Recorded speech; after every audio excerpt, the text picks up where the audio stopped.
Bienvenue à La santé au-delà des mots, un rendez-vous avec des gens passionnés du réseau de la santé. Votre hôte, Jean-Pierre Gagné, lui-même médecin, vous fera partager sa passion pour le domaine et vous fera découvrir une foule d'invités et d'acteurs clés du réseau. Voici votre hôte, le Dr Jean-Pierre Gagné. Bonne écoute!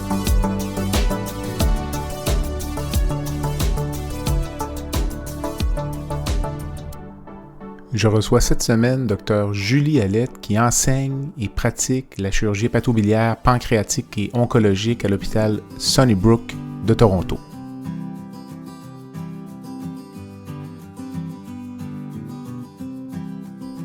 Julie est une experte dans le domaine de la tumeur neuroendocrine. Au cours de l'entretien, nous discutons donc de tout ce qui entoure la prise en charge des malades touchés par cette maladie.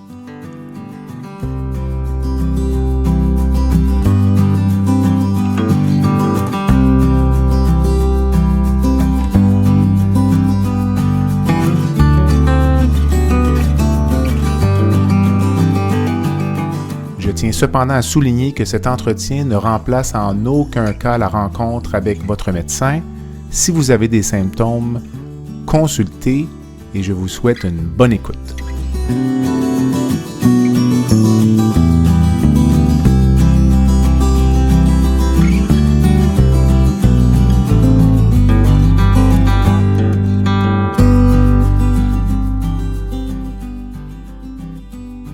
Julie, bonjour. Bonjour. Merci d'accepter l'invitation au balado La santé au-delà des mots. Tu avais été une des premières invitées lorsque j'ai lancé le projet en 2021. On avait parlé de ta carrière à Toronto. Cette semaine, on se reparle vraiment plus pour un sujet là, médical. Je fais des épisodes sur des pathologies plus spécifiques avec des experts pour vulgariser un peu le sujet pour les patients. Peut-être pour les travailleurs de la santé, les familles, peut-être même pour les médecins d'autres spécialités. Donc, avec toi aujourd'hui, on va parler de tumeurs neuroendocrines, qui est ton domaine de prédilection, qu'on appelait antérieurement des tumeurs carcinoïdes. Oui, exactement. En fait, c'est une de mes surspécialités. Merci de l'invitation. Ça me fait toujours plaisir de parler de ce sujet-là. Puis félicitations pour le podcast. Presque 2 ans plus tard, tout a pris son envol, puis ça a l'air de bien se dérouler. Effectivement, les tumeurs neuroendocrines ont été découvertes il y a à peu près un peu plus qu'un siècle maintenant. Puis initialement, elles avaient été appelées tumeurs carcinoïdes à cause de l'allure qu'elles avaient sous le microscope. Puis ça est resté comme ça pendant très longtemps. Et puis plus récemment, là, je dirais dans les dernières décennies, on s'est rendu compte que ça incluait beaucoup plus de types de tumeurs que la tumeur carcinoïde pure qui avait été initialement décrite dans l'intestin. Donc, pour être un peu plus inclusif, puis que tout soit couvert, le terme de tumeur neuroendocrine ou même les néoplasies neuroendocrines a été créé. Là. Donc, le terme carcinoïde, il y a encore beaucoup de gens qui vont l'utiliser, mais c'est quelque chose qu'on essaye là, d'arrêter d'utiliser, d'éliminer. Parce que le terme carcinoïde, ça sous-entend que ce n'est pas vraiment un cancer, que ça se fait passer pour un cancer ou que ça a l'air d'un cancer, le suffixe oïde, là, c'est ce qui peut-être crée un peu de confusion aussi. Oui, un petit peu. Puis c'était aussi très relié à ce qui s'appelle le syndrome, ce qui s'appelle encore le syndrome carcinoïde, là. Donc une hypersécrétion de sérotonine par la tumeur. Donc c'était vraiment beaucoup relié aux tumeurs intestinales, certaines tumeurs du poumon. Mm-hmm. Puis vraiment, les tumeurs neuroendocrines peuvent survenir n'importe où, là, dans n'importe quel organe du corps humain. Certains qu'il y a certains organes où ça va arriver plus souvent là, que d'autres. Mais donc, c'était vraiment le terme de tumeur neuroendocrine, c'est pour englober tout ça. Là, puis vraiment, c'est une grande famille de tumeurs là, qui peuvent être, qui sont toutes en fait malignes. Là. Donc, c'est par définition, là, si on regarde la définition dans le dictionnaire d'un cancer, toutes ces tumeurs-là sont des cancers. C'est-à-dire que c'est une prolifération accélérée anormale de cellules. Mais par contre, il y en a qui peuvent proliférer plus rapidement qu'une cellule normale, mais quand même de manière très, très, très, très lente, ce qui fait en sorte qu'ils vont avoir qui vont grandir de manière un peu plus bénigne. Mm-hmm. Tandis qu'il y en a d'autres là, qui vont vraiment se comporter plus comme des cancers plus traditionnels. Mais par définition, c'est ça que j'explique aux patients quand je leur parle de leur diagnostic, la définition du dictionnaire, c'est un cancer. Maintenant, parmi tous les cancers, il y en a qui sont très, très, très lents de croissance et puis qui ont des excellents pronostics.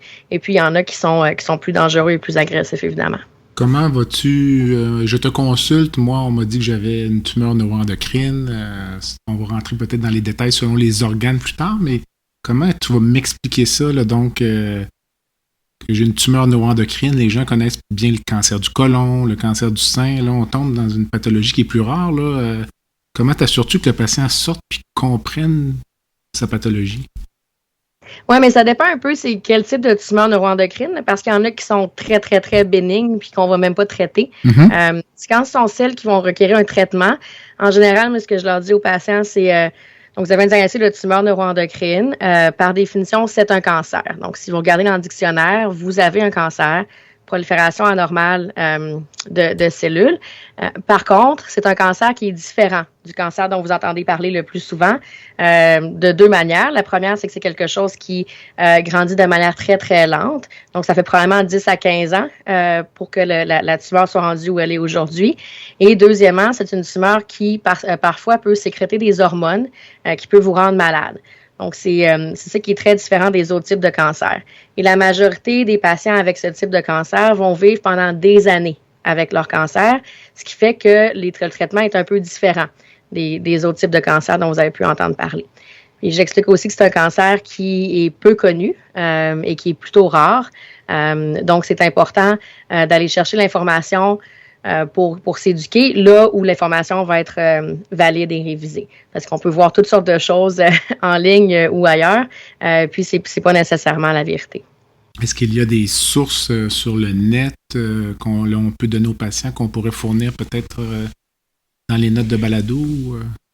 Oui, on pourrait dans les notes de balado. En fait, la Société canadienne de tumeurs neuroendocrines, ou CNET, qui est une organisation qui est par les patients pour les patients. Mm-hmm. Collabore aussi beaucoup avec des experts médicaux en tumeurs neuroendocrines.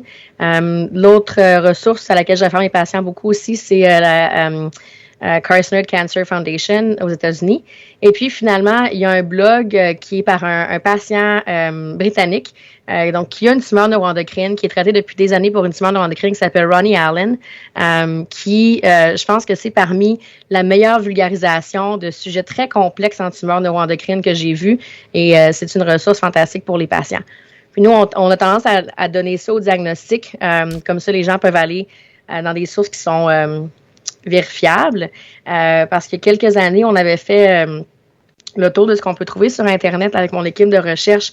Puis on avait regardé les 10 à 15 sites que Google, Yahoo vont trouver quand on fait une recherche sur les tumeurs neuroendocrines. Mm-hmm. Puis parmi ces sites-là, après ça, on a utilisé des échelles validées pour savoir s'il y avait suffisamment d'informations, si c'était de la bonne information, c'était bien vulgarisé, etc.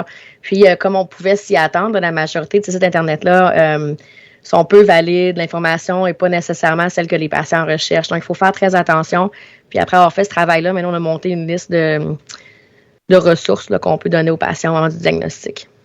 Si on parlait de l'incidence des tumeurs neuroendocrines par rapport, encore une fois, on parlait des cancers les plus fréquents dans la population, par rapport sein, poumon, côlon, prostate, qui sont les cancers qui occupent souvent le haut du pavé au niveau là, des médias, puis au niveau de... Oui, mais en fait, c'est une tumeur qui est, qu'on dit en général, rare. Mm-hmm. Moi, j'aime mieux le terme peu commune. Et la raison, c'est parce que même si l'incidence est beaucoup plus faible que les cancers que tu as nommés, dans les 2 dernières décennies, il y a une augmentation de l'incidence. C'est-à-dire que l'incidence a augmenté à peu près par 5 fois dans les dernières décennies. Une des raisons, c'est parce qu'on détecte ces tumeurs-là beaucoup plus souvent maintenant. L'autre chose qui est importante, c'est que la majorité des patients vont vivre longtemps avec de la tumeur active, c'est-à-dire avec un cancer qui est encore dans leur corps. Donc, même si on prend une année, il y a évidemment moins de tumeurs neuroendocrines qui sont diagnostiquées que de cancer du sein ou cancer de l'estomac ou cancer du côlon. Mais si on regarde le nombre de personnes qui sont en vie avec un cancer, donc ce qu'on appelle la prévalence des tumeurs neuroendocrines est plus élevée que le cancer de l'estomac, le cancer de l'œsophage et le cancer du pancréas ensemble. Okay. Donc, c'est quelque chose où il y a peut-être moins de diagnostics à chaque année qui se font, mais une fois que quelqu'un est diagnostiqué, ils vont vivre avec ça pendant longtemps. Puis, donc, il y a beaucoup de professionnels de la santé qui vont être confrontés à des tumeurs neuroendocrines ou de plus en plus dans la population, on va connaître quelqu'un qui a une tumeur neuroendocrine. Fait que c'est important un peu d'en parler, qu'on sache c'est quoi, puis qu'on sache comment le traiter. Tu y as fait allusion tout à l'heure, là. Toutes les tumeurs neuroendocrines ne sont pas égales. Est-ce qu'on peut un peu classifier pour les patients là, de l'organe peut-être le moins agressif, entre guillemets, donc au plus agressif? Est-ce qu'on est capable de classifier de cette façon-là? Oui, on peut les classer de différentes façons. En fait, on dit qu'il y a autant de tumeurs neuroendocrines qu'il y a de barres sur un zèbre. Là. Le zèbre, c'est le symbole de la tumeur neuroendocrine parce que il y a quelque chose qu'on dit souvent en médecine, là, c'est que si on entend galoper dans le Vieux-Québec, ça a plus de chances d'être des chevaux que des zèbres. C'est-à-dire que les choses communes sont fréquentes. Et donc, il faut penser aux choses fréquentes tout d'abord, puis après ça, aller dans les choses qui sont plus rares. Mm-hmm. Mais si on pense jamais aux zèbres, ben on ne trouvera jamais le pauvre zèbre. Mm-hmm. C'est un peu ça le contexte des tumeurs neuroendocrines. C'est quelque chose qui est peu fréquent, mais qui existe quand même. Et l'autre aspect, donc, avec le zèbre, c'est le fait que sur un zèbre, ben, il y a beaucoup de bandes noires et blanches. Puis, il y a autant de types de tumeurs neuroendocrines qu'on va avoir de bandes noires et blanches sur un zèbre. Donc, ça, c'est un peu la petite histoire sur le zèbre. Et donc, effectivement, les tumeurs neuroendocrines sont très hétérogènes, donc il y en a beaucoup. Puis même au sein d'un même organe, par exemple, les tumeurs neuroendocrines de l'estomac, il y en a 4 types. Mm-hmm. Puis parmi même ces 4 types-là, il peut y avoir des comportements très différents. Fait qu'en général, on va les classifier selon l'organe d'origine. Ça peut être n'importe où dans le corps humain, mais de manière plus fréquente dans l'intestin grêle, dans l'estomac, dans le pancréas et dans le poumon. Ça peut arriver un peu partout après. Ensuite, on va aussi les classifier selon la sécrétion hormonale, donc ce qu'on appelle fonctionnelle, s'il y a une sécrétion hormonale associée ou non fonctionnelle, s'il n'y a pas de sécrétion hormonale. Et puis, finalement, on va regarder sur la biopsie à ce qu'on appelle l'indice Ki-67. Ça, c'est un indice de prolifération. Ce que ça veut dire, c'est le nombre de cellules qui sont en train de se répliquer dans la tumeur à un moment X. Donc, plus cet indice-là est élevé, ça va de 0 à 100%, plus il y a de cellules qui se répliquent à ce moment-là, ce qui veut dire que c'est une tumeur qui est plus agressive, qui va croître plus rapidement. Donc, c'est un peu comme ça qu'on va les classifier. Puis, au sein d'un même organe, c'est difficile de dire un organe qui a une meilleure...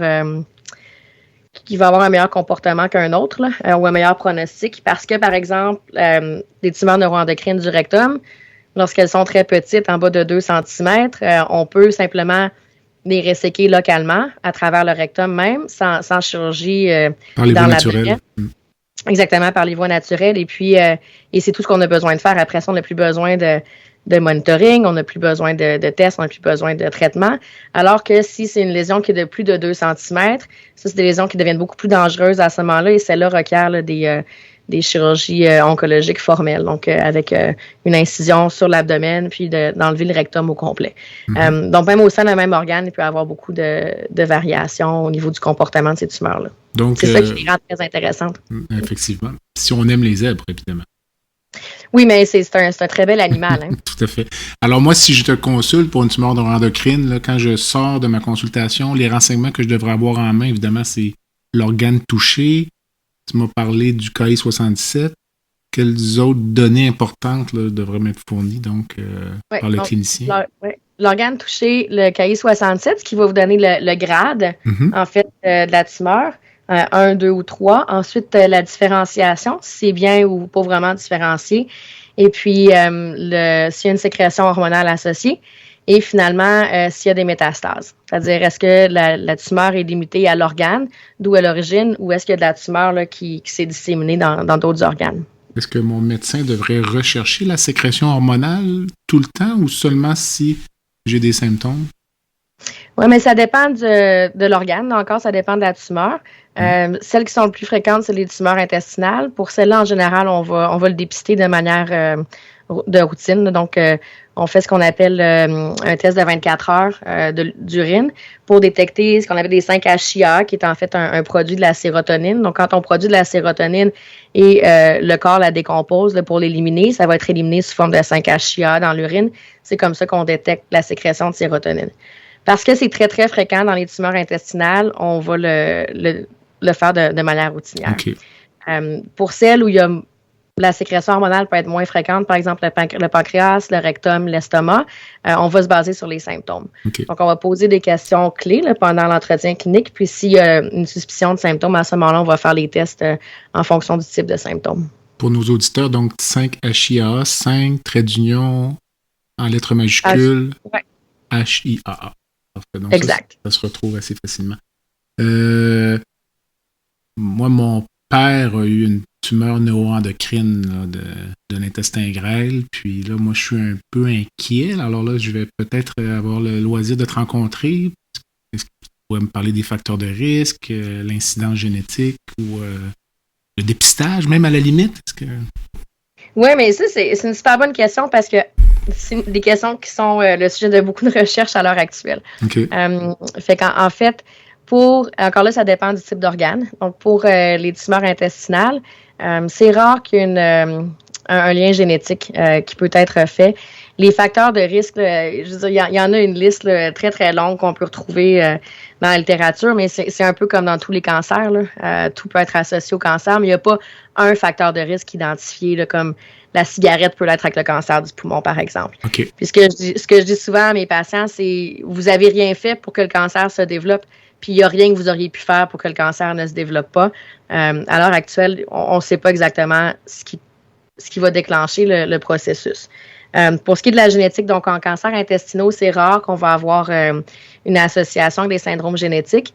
Ceux où ça peut arriver plus souvent, par contre, c'est le pancréas. Donc, il y a certains syndromes qu'on appelle MIN pour Multiple Endocrine Neoplasia. Il y a un type 1 et un type 2. Et ça, en général, on va le savoir à cause de soit l'histoire familiale ou s'il y a certains critères. Là, si, par exemple, les tumeurs du pancréas sont multiples dans le pancréas ou si il y a certaines autres caractéristiques, certaines autres maladies que les patients vont avoir, comme des problèmes de la thyroïde, des problèmes des glandes surrénales, par exemple. Et dans ces cas-là, on va les référer en dépistage génétique. Et l'autre type de syndrome qui peut arriver avec les cancers du pancréas, les tumeurs neuroendocrines du pancréas, c'est le syndrome de von Hippel-Lindau. En général, la plupart des patients vont déjà être au courant qu'ils ont ce syndrome-là parce qu'il y a des manifestations plus précoces qui vont être diagnostiquées avant. Et puis la neurofibromatose également, là, qui peut être associée aux tumeurs neuroendocrines du pancréas. Puis ce que je dirais, c'est qu'à part de ça, il y a probablement beaucoup d'autres liens génétiques qui existent, c'est juste qu'on ne les connaît pas encore. Donc, règle générale, à part les quelques syndromes dont tu m'as parlé, s'il y a des tumeurs neuroendocrines dans ma famille, je ne devrais pas m'inquiéter, vivre une vie normale, et ne pas nécessairement rechercher un dépistage ou passer des imageries, là. Parce qu'il y a des gens qui pourraient tenter d'aller passer des résonances magnétiques, d'aller passer des tomodensitométries préventives, mais il n'y a pas de recommandation à ce sujet-là. Non, il n'y a pas de recommandation là-dessus. Puis c'est une question qu'on reçoit souvent de nos patients parce qu'ils se demandent comment ils peuvent protéger leurs proches puis les membres de leur famille, mais à l'heure actuelle, rien qu'on sache là, qui puisse aider de ce côté-là. J'imagine que compte tenu que c'est une maladie multi-organique avec plusieurs profils, ce serait difficile de cibler des symptômes spécifiques ou c'est plus souvent une découverte fortuite? Qu'est-ce que tu vois en clinique plus? Il y a deux choses qu'on voit beaucoup là, qui sont un peu à l'opposé l'une de l'autre. Okay. La première, c'est donc les découvertes fortuites, comme tu mentionnes. Donc, ce qui est découvert par hasard. Mm-hmm. Moi, je travaille dans un centre de traumatologie. Donc, ce qu'on voit là, de manière très, très typique, c'est quelqu'un qui a un accident, qui va avoir un CT scan à cause de l'accident. Puis, ils vont trouver des tumeurs neuroendocrines, des toutes petites tumeurs neuroendocrines sur le CT scan. Les patients sont référés après. Ou ce qu'on voit beaucoup aussi, c'est des endoscopies. Donc, il y a beaucoup de gastroscopies ou de colonoscopies qui sont faites pour dépistage maintenant, de cancer du côlon, par exemple, ou pour des investigations pour anémie. Et de manière un peu par hasard, on va trouver des petites tumeurs neuroendocrines. En général, ces découvertes fortuites-là sont des tumeurs qui sont plutôt bénignes, qui ont une croissance très, très lente. Puis, le risque que ça ait une implication pour la vie ou la survie des patients est très, très, très faible. Et en général, ceux-là, on va les observer. On n'a pas besoin nécessairement de les traiter. L'autre extrême, là, c'est les patients qui se présentent avec des symptômes. Et en général, ça va être des tumeurs intestinales. Donc, soit des obstructions intestinales, des problèmes de perfusion sanguine au sein de l'intestin, là, ce qu'on appelle l'ischémie mésentérique, qui peut arriver aussi, ou le syndrome carcinoïde. Le syndrome carcinoïde, ça, c'est vraiment ce qui est typique. Puis ça, les gens peuvent porter attention si ça leur arrive, là. Donc, la diarrhée qui est constante, là, qui survient même la nuit, qui n'est pas reliée au repas, ça peut être un syndrome carcinoïde. Ce qu'on appelle du flushing. Je ne sais pas s'il y a un terme français pour ça. Il me semble que quand j'étais au Québec, j'avais appris que ça s'appelait flushing. Il me semble que c'était ça. Mais donc, le flushing, c'est... donc, le visage et le cou qui vont devenir très, très, très rouges, qui peut même être jusqu'à violacé. Et finalement, le bronchospasme ou ce qu'on appelle du wheezing, donc un peu comme les asthmatiques, là, les gens vont marcher puis avoir de la difficulté à respirer. Puis tout ça, c'est relié à la sécrétion de sérotonine. Puis en général, ça survient quand la maladie est très, très avancée puis quand ça a déjà touché le foie. Donc, deux extrêmes. Soit les découvertes complètement fortuites où on n'a pas besoin de faire grand-chose, ou des présentations symptomatiques qui sont très, très avancées. En termes de bilan clinique ou paraclinique, on a parlé tout à l'heure des dosages urinaires de 5 HIA. Si on parle un peu au niveau radiologique, quels sont les examens que je pourrais être appelé à passer? Oui, donc le but des examens, c'est, on veut trouver d'où provient la tumeur initiale, la première tumeur, là, ou le primaire qu'on appelle. On veut évaluer l'étendue de la maladie, donc s'il y a d'autres sites dans le corps qui sont touchés.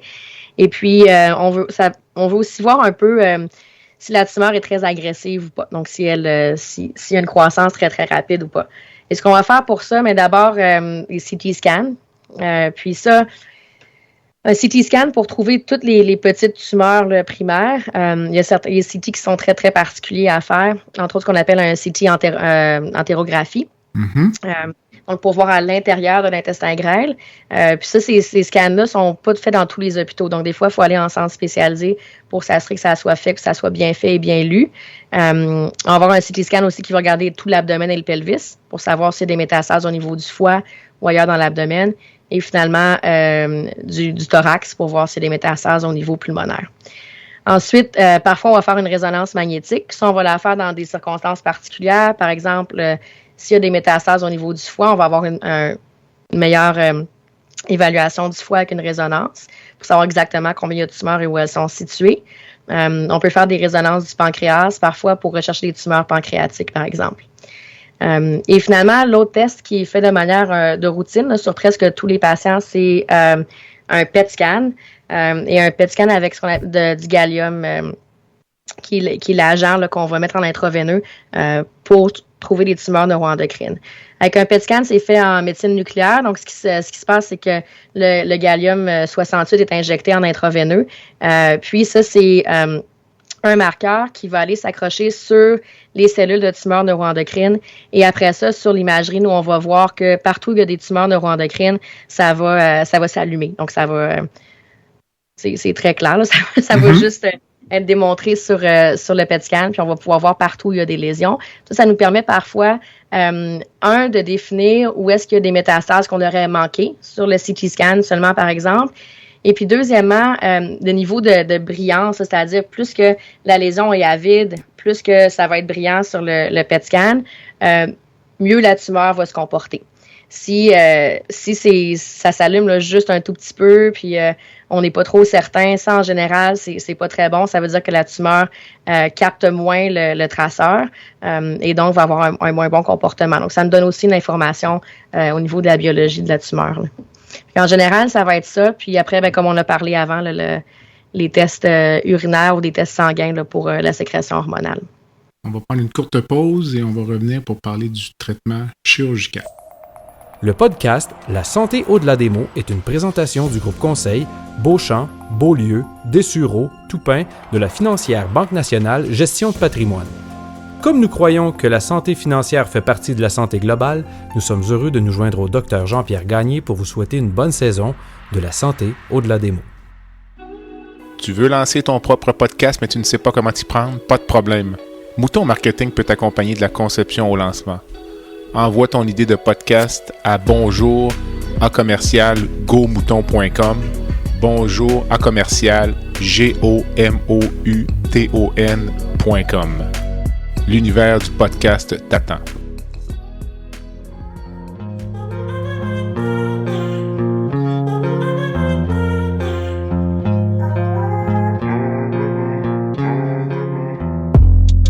Visitez le site web du balado à www.baladosanté.ca au BALADO-SANTE.ca. Visitez également notre page Facebook. Envoyez-moi des commentaires, des suggestions d'invités et abonnez-vous au balado sur la plateforme de votre choix.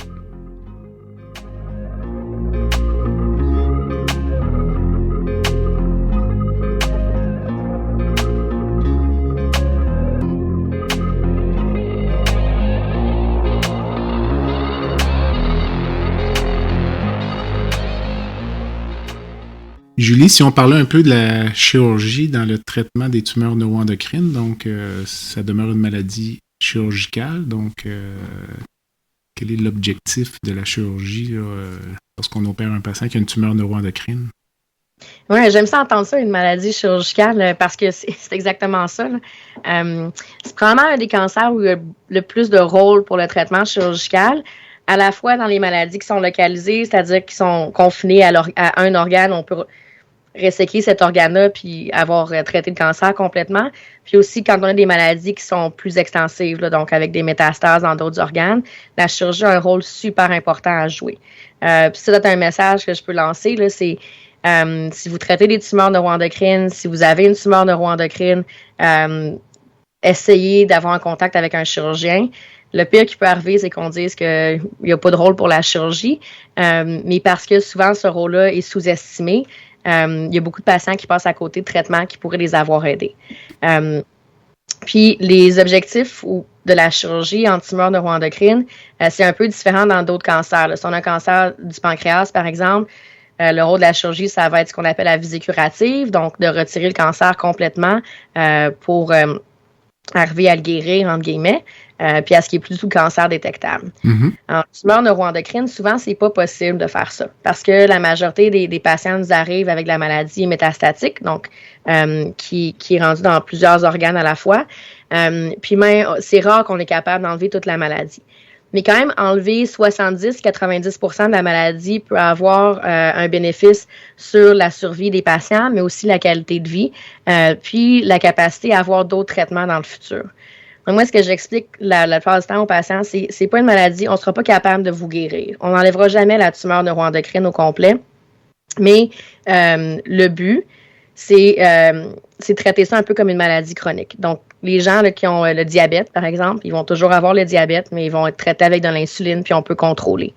Même chose en tumeur neuroendocrine métastatique, on veut garder un contrôle sur la maladie, contrôler le volume de tumeur, combien de tumeurs on voit, contrôler la quantité d'hormones qui est sécrétée par la tumeur, puis après ça, prévenir les complications comme des blocages intestinaux ou des segments digestifs, par exemple. Fait que la chirurgie a un rôle pour tout ça. Pour les lésions primaires, là, par exemple dans le pancréas, dans le rectum ou dans l'intestin, on peut enlever la lésion elle-même. Donc, juste resséquer cet organe-là. Quand il y a des métastases, on peut aussi resséquer ces métastases-là, surtout au niveau du foie ou au niveau de ce qu'on appelle le péritoine, là, qui est un peu la membrane qui recouvre l'ensemble de l'abdomen. Et puis, quand on fait ça, on peut prolonger la survie, on peut réduire les symptômes aussi, parce que s'il y a moins de tumeurs, il y a moins de sécrétion d'hormones, puis les patients se sentent mieux. Puis, on peut prévenir les complications parce que les tumeurs sont physiquement retirées, donc il y a moins de chances de complications dans le futur. Ça, c'est super important parce que là où on voit les malades qui ont le plus de problèmes, c'est quand ils ne sont pas opérés de manière précoce. Puis après ça, on se ramasse des années plus tard avec la maladie qu'on n'est plus capable d'opérer. Puis ils ont des blocages intestinaux à répétition. Ils sont plus capables de manger. C'est franchement pas une vie là, à avoir. Mm-hmm. Fait que si on est capable d'être agressif de manière précoce puis de prévenir ces présentations-là, la chirurgie, à mon sens, est très, très importante. L'autre chose que la chirurgie fait aussi, c'est ce qu'on appelle ça remet un peu les pendules à zéro, là. C'est-à-dire qu'on retourne dans le temps. Là. On enlève beaucoup de tumeurs, on ramène les hormones, la sécrétion hormonale à un taux plus bas. Puis, on retourne dans le temps. On est capable de traiter à partir de là. Puis, ça veut dire que pendant plus longtemps, on va pouvoir avoir d'autres traitements. Les traitements médicaux qu'on a fonctionnent mieux quand il y a moins de tumeurs à traiter. Par exemple, le traitement médical va peut-être durer plus longtemps parce qu'on a enlevé de la tumeur puis il y en a moins à traiter, ou ça va prendre quelques années avant d'avoir besoin d'une deuxième ligne de traitement médical. Ça, c'est important parce qu'on parle de patients qui vont vivre 10 à 15 ans avec leur tumeur. Donc, il faut qu'on s'assure qu'on a des traitements pour faire ces 10 à 15 années-là avec eux. La chirurgie a un rôle important à jouer pour sauvegarder ces traitements-là pour plus tard. Pour bien comprendre, là, pour les auditeurs, quand tu disais « je ne serais pas capable de resséquer toute la maladie », ça, chez les patients qui ont une maladie étendue métastatique. Oui, mais exactement. Les patients qui ont une maladie localisée, tu es quand même capable, généralement, d'exciser la maladie ou ça dépend quand c'est localisé, on peut enlever la maladie primaire la plupart du temps. Ce qu'il faut savoir, c'est que même quand on enlève la maladie primaire, il y a quand même un risque de récidive qui est assez élevé. Là. Fait qu'on peut suivre ces patients-là jusqu'à 10 ans après. Fait que moi, j'ai toujours de la difficulté à dire à quelqu'un qui sont guéris, là, qui sont en rémission complète du cancer, parce que je sais que l'histoire naturelle, c'est que ces cancers-là reviennent. Par contre, la bonne nouvelle, à quelque part, c'est quand ils reviennent, on a énormément de traitements qu'on peut donner, puis on parle de 10 à 15 ans à partir de la récidive où on peut encore traiter les gens. Fait que oui, on peut resséquer, exciser l'ensemble de la maladie quand c'est localisé, mais après ça, c'est important de continuer le suivi parce que s'il y a une récidive, on va la détecter précocement pour pouvoir la traiter. Donc, la maladie métastatique dans la tumeur neuroendocrine, ça ne veut pas dire de baisser les bras, d'abandonner. La vie n'est pas terminée, c'est plus une maladie chronique un petit peu à certains égards? Ou... Oui, exactement.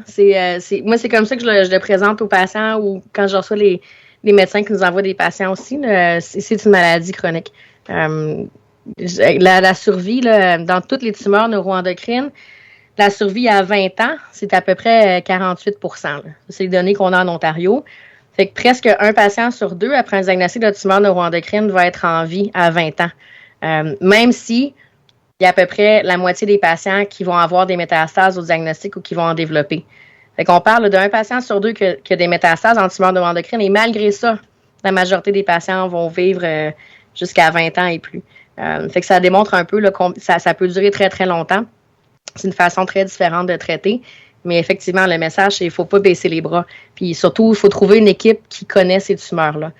Puis qui est capable d'accompagner les patients à travers ces années-là, puis de planifier les traitements, sachant qu'il y a autant d'années à faire avec eux. Est-ce que je pourrais recevoir à un quelconque moment de la radiothérapie pour le traitement d'une tumeur neuroendocrine? Oui, absolument. C'est pas le premier traitement auquel on pense. Là. Puis traditionnellement, et vous allez peut-être l'entendre de plusieurs médecins, là, que la radiothérapie n'a pas de rôle en tumeur neuroendocrine. C'était les enseignements traditionnels.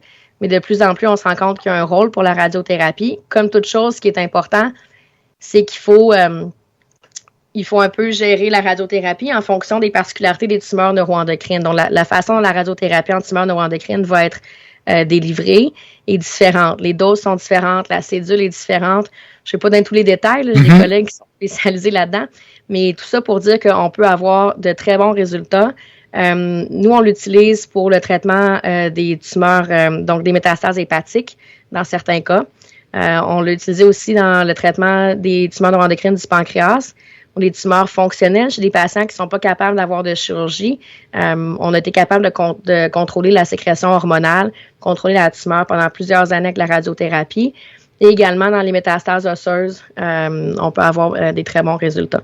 Donc, c'est possible de recevoir de la radiothérapie. Ça, c'est la radiothérapie traditionnelle, là, ciblée, c'est-à-dire qu'il y a une lésion, on donne la radiothérapie là. L'autre chose, je ne sais pas si c'est à ça que tu voulais faire allusion aussi, c'est ce qu'on appelle PRRT ou la thérapie de radionucléides. Mm-hmm. Ça, c'est comme la radiothérapie interne, si on veut. Fait que c'est à la fois de la radiothérapie et de la médecine nucléaire. Fait qu'on parlait plutôt des PET scans où on injecte un traceur là, qui va aller s'attacher aux tumeurs neuroendocrines avec ces traitements-là, c'est un peu la même chose, c'est le même genre de traceur, mais on a attaché une petite molécule de radiothérapie à ce traceur-là.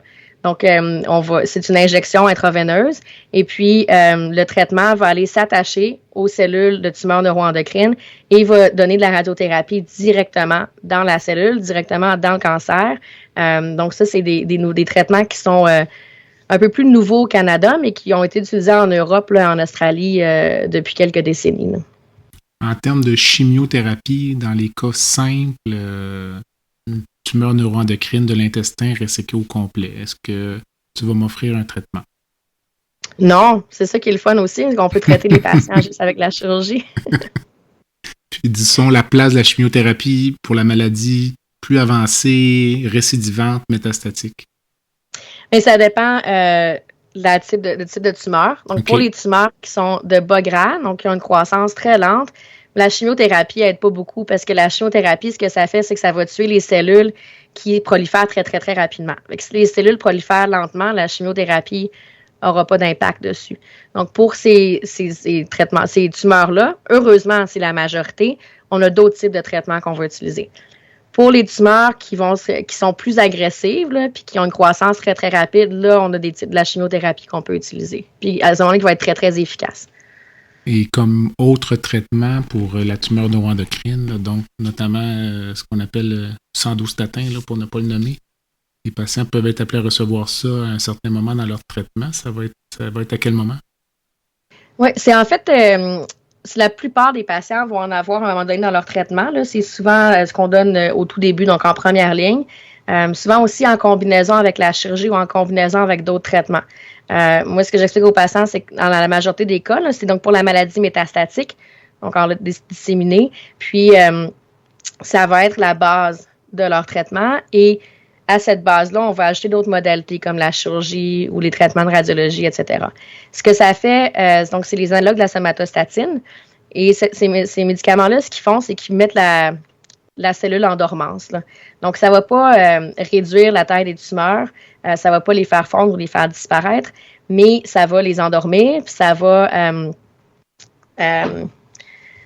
donc, ça va faire en sorte que la tumeur va rester sale pendant plus longtemps. L'autre avantage aussi, c'est que ça réduit la sécrétion hormonale, donc ça peut aussi avoir un effet sur les symptômes et la qualité de vie. Puis ce qu'on sait de la plupart des études, là, c'est que les patients qui reçoivent ces injections-là versus ceux qui ont reçu une injection de placebo, ça va prendre plus de temps avant que leur tumeur commence à progresser. Donc, on donne à la majorité des gens. La plupart vont le recevoir pendant des années. Là. Moi, j'ai des patients, ça fait 7 à 8 ans qui sont sur ces médicaments-là, que leur tumeur est stable. Puis c'est une injection que les gens vont recevoir une fois par mois, donc aux 28 jours, qui va être soit en profondeur dans la peau, parfois en intramusculaire.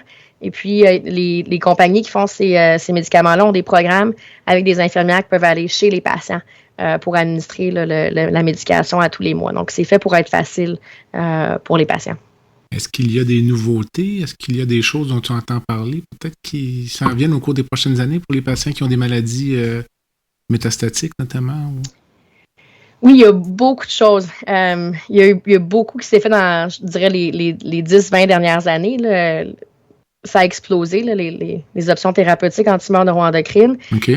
Puis ça va encore exploser plus, là, je dirais, dans les 10 à 20 prochaines années.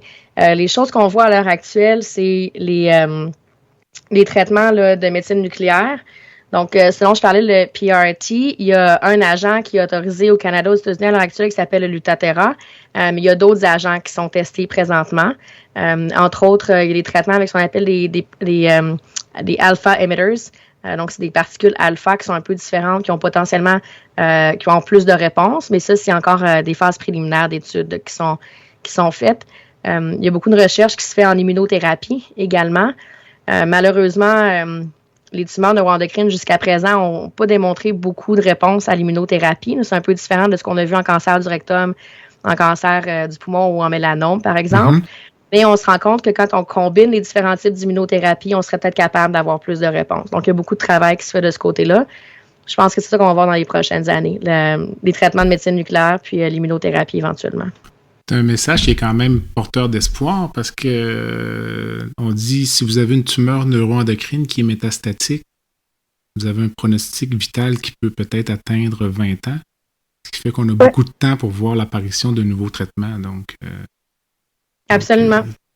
Le suivi de 10 ans, ça consiste en quoi essentiellement là, pour le patient en termes de fréquence de visite, imagerie, prise de sang? On a parlé tout à l'heure de dosage urinaire. Est-ce qu'on inclut ça dans le suivi? Donc? Oui, mais en fait, le suivi est un peu dépendant du type de tumeur, là, encore une fois.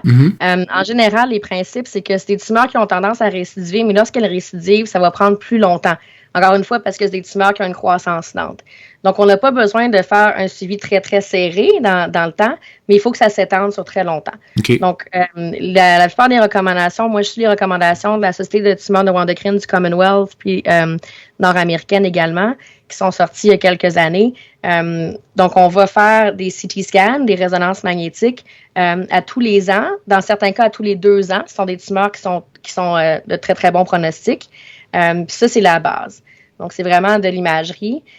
Si les patients ont des symptômes ou s'ils avaient des tumeurs fonctionnelles, à ce moment-là, on peut ajouter également soit un dosage urinaire des 5-HIA ou des prises de sang, dépendamment de ce que c'était. Moi, j'ai tendance à faire ça seulement s'il y a des symptômes qui vont avoir un impact sur la vie des patients, ou si sur l'imagerie, on voit qu'il y a quelque chose qui se passe, qu'il y a des nouvelles lésions qui apparaissent. À ce moment-là, je vais refaire des dosages. Parce que ce qu'il faut réaliser, là, c'est que un dosage de 24 heures des 5-HIA dans l'urine, là, ça veut dire que les patients se promènent avec une bouteille, là, puis qu'il faut qu'ils la remplissent avec toute l'urine qui est produite dans une journée. Là. C'est pas nécessairement facile à faire ou très agréable à faire, fait que j'essaie de l'utiliser de manière judicieuse, seulement quand ça va changer quelque chose sur le traitement. Et le TEP scan dont tu parlais au diagnostic, est-ce que tu l'utilises au suivi? Non, on l'utilise pas pour le suivi actuellement. Différentes raisons pour ça. La première, c'est qu'on n'a pas d'évidence scientifique qui disent que ça va changer quelque chose. Là.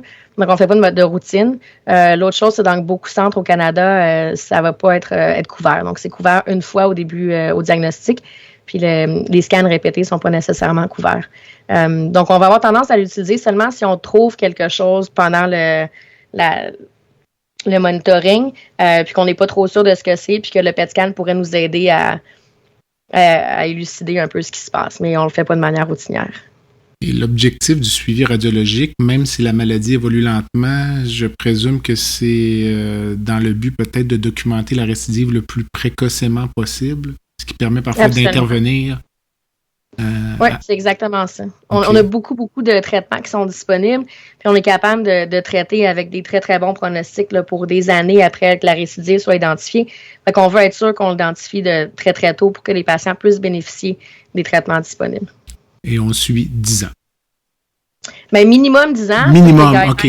Dire. C'est un peu... parce qu'en fait, ce qui arrive, c'est que on s'est rendu compte, on a regardé de tous les patients là, au Canada et en Ontario en particulier, la récidive va augmenter de 0 à 10 ans. Après 10 ans, ça augmente encore un petit peu. Là. C'est pas autant prononcé.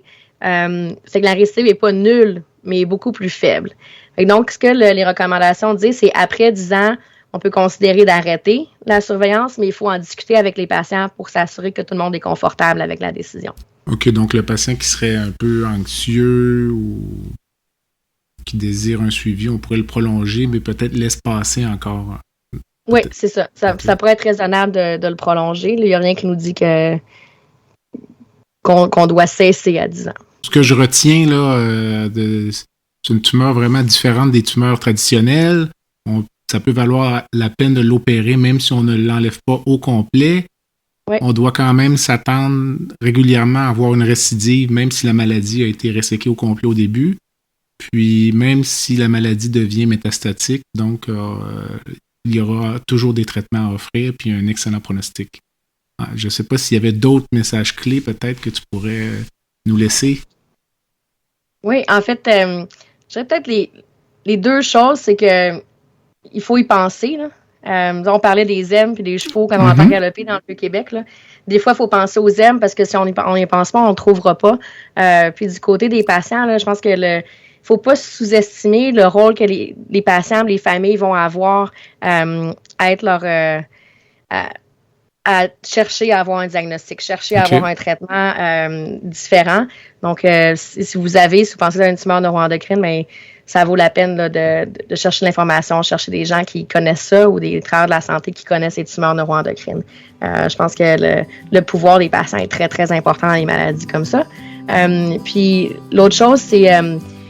tu parlais, là, c'est des tumeurs qui sont différentes. Fait que je pense que c'est important aussi d'aller chercher de l'expertise dans les équipes multidisciplinaires. Il n'y a pas un seul médecin qui peut traiter ça. On a besoin de chirurgiens, d'oncologues médicaux, de radio-oncologues, d'experts en médecine nucléaire, de pathologistes qui connaissent les tumeurs neuroendocrines. Puis ça, il n'y en a pas partout dans le monde. Là, et souvent, ils vont dans des gros centres académiques. Puis c'est sûr que c'est pas toujours près des patients. Mais ces centres-là, nous, on le fait, là, peuvent travailler avec des médecins ou des équipes qui sont plus proches, là, qui sont locales avec les patients. Les deux peuvent se faire. Là. Parce que je pense que c'est important d'avoir des fois un peu de direction puis de leadership d'équipes spécialisées, même si les traitements puis le suivi au quotidien peut se faire plus à proximité des patients là, dans leur ville ou dans leur village. Comme ça permet de jumeler les deux, là, l'expertise puis les soins à proximité des patients. Excellent. Donc, Julie, je t'ai fait le tour. Donc, je te remercie. Puis, sûrement au plaisir de discuter d'un autre sujet prochainement. Oui, avec plaisir. Merci encore pour l'invitation. Merci.